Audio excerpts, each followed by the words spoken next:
Ria, I have something important to discuss with you. What is it?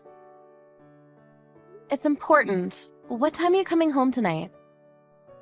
I'm out now, so I don't think I'll be home until very late. Can we speak tomorrow? Where are you and what are you doing? I'd like you to come home as soon as possible so that we can talk. It's really important that we talk tonight. But I told you I'm out.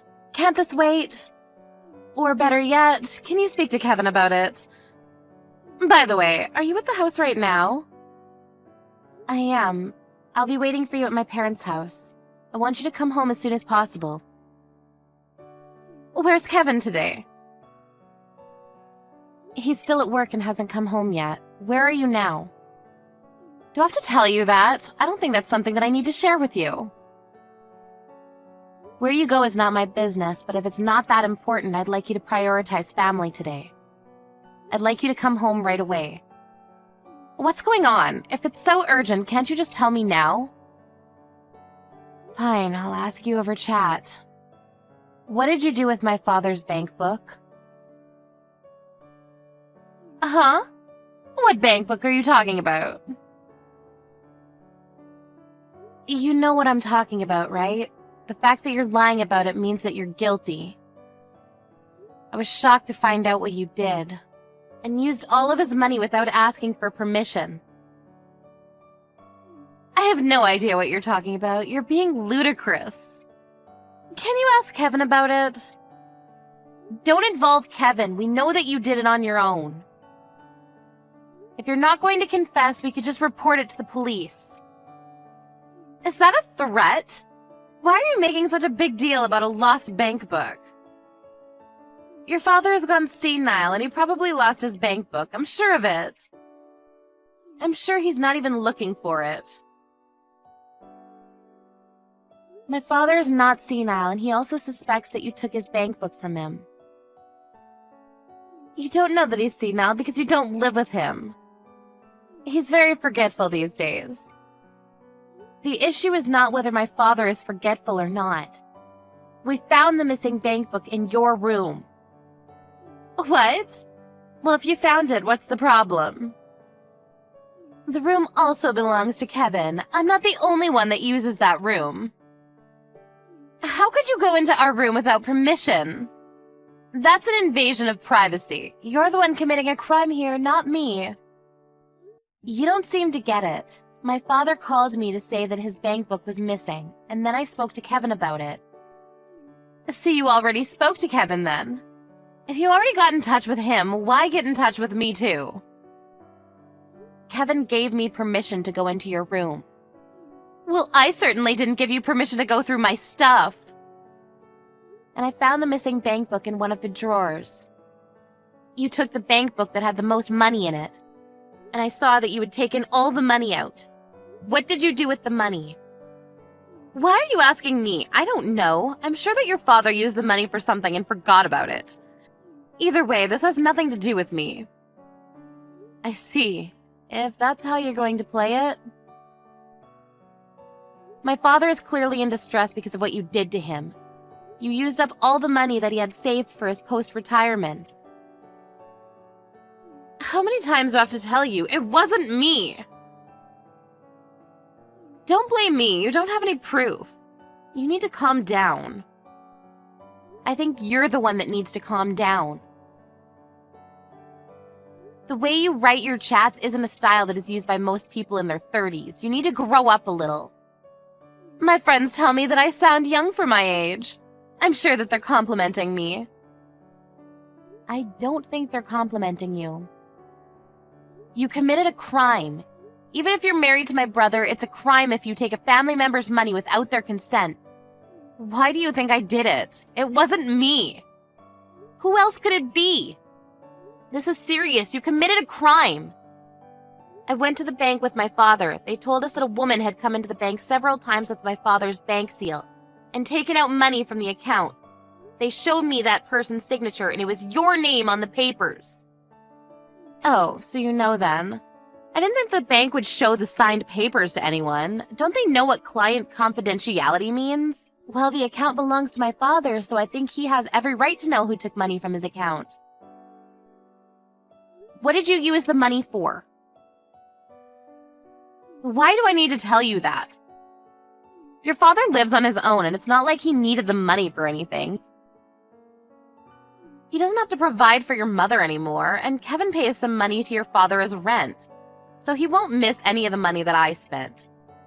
It's not like he can take the money with him when he dies. I was just helping him to make good use of his money. You're not making any sense to me. What I mean is there's no point in having all this money if you're not going to use it. Your father should be thanking me for using his money. I really don't understand your logic. It makes no sense to me. You committed a serious crime and I'm going to report it to the police. But this is a family matter. Why do you need to bring the police into this? I live under the same roof as your father, so his things are mine and my things are his. It's okay to share because we're family. The police won't take this seriously. Considering the amount that you stole, this is a big deal. I think that it makes sense to involve the police because my father never agreed to give you his money. I've already spoken to Kevin about this. Well, I'm sure that Kevin can pay back your father from his salary. It's not a big deal. I don't work, so I can't pay back the money even if I wanted to. Is this a joke to you? Do you think that this is funny? Like I said earlier, I only spent the money because your father had no use for it. I did him a favor. I'm sure that if your father understands where I'm coming from, he'd want to thank me. So you have no remorse for what you did.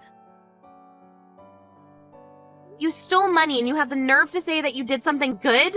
You're unbelievable, you know that?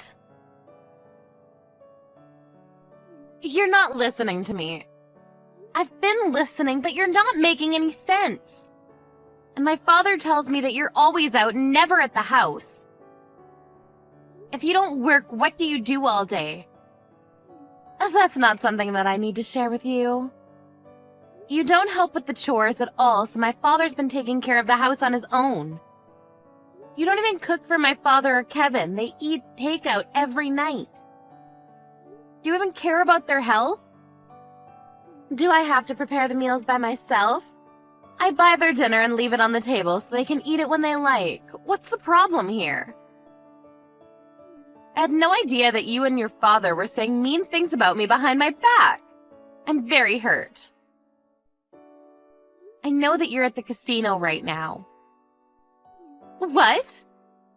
I know that you have a gambling addiction. Kevin told me about it, and he also told me that you promised that you'd stop gambling when you guys got engaged. Kevin believes that you've been keeping your promise to him, but if he knew that you were at the casino right now, what would he think of you? What casino are you at? Fine, I won't deny it. I'm at the casino. I didn't win any money today, so I'm taking a break and chatting with you. You're delusional. Kevin is also crazy for falling in love with you. You were his first serious girlfriend, so he didn't know any better. Kevin loves me for who I am. Kevin has agreed to take this matter to the police. I'm sure that Kevin will talk to you after he gets off work, but he wants to divorce you. So you should be prepared for that. Huh? A divorce? Kevin would never leave me. He loves me too much. I don't think that Kevin feels the same way. What? Kevin did love you very much, but when he found out that you stole his father's money, he was shocked to see the least. And if he finds out that you're still gambling, basically he married a liar. So you used our father's hard-earned money on gambling. It's unforgivable. Look, I haven't spoken to Kevin yet, and you're putting words in his mouth. I'm going to clear the air with Kevin when I see him later. You can say what you want, but I won't believe a word that comes out of your mouth. Right back at you. Yeah, whatever. You can make up all the excuses that you want, but I won't believe a word that you say to me. The only thing I ask is that you return the money that you stole and that you move out of the house. I never want to see your face again. I live there. You can't kick me out of my own house. We can't let you back into the house. You might steal something. I'm going to stay with my father and Kevin tonight, so if you want to try to come home, I won't let you in. Why don't you sleep outside, you ungrateful bitch?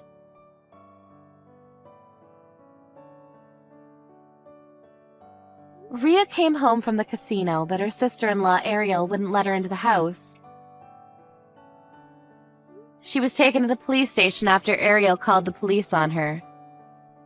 Kevin apologized to his father for what his wife had done. After a family discussion, Kevin decided to divorce Rhea and report the stealing of his father's money to the police.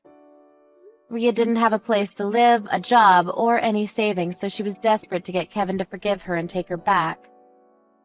But Kevin no longer wanted anything to do with her and shut her out completely. It seems that a difficult future lies ahead for Rhea.